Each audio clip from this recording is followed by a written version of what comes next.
ભાવનગરના Ghogha road police સ્ટેશનમાં 4 લોકો દ્વારા તલવાર અને ધોકા વડે હુમલો કર્યો હોવાની પોલીસ ફરિયાદ નોંધાઈ હતી। ભાવનગર શહેરના આનંદનગર વિમાના દવાખાના પાસે ફરિયાદી ભાવેશભાઈ માયાભાઈ રાઠોડ અને તેનો મિત્ર નિલેશભાઈ અન્ય મિત્રોની રાહ જોતા હોય ત્યારે આરોપી જતીનભાઈ અશોકભાઈ રાઠોડ પિન્ટુનો નાનો ભાઈ અને પિન્ટુના મમ્મી આવી ગાળો આપી તલવાર ધોકા વડે હુમલો કર્યો હોવાની પોલીસ ફરિયાદ નોંધાવી છે।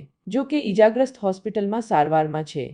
ફરિયાદ બાદ પોલીસે આગળની કાર્યવાહી હાથ ધરી છે।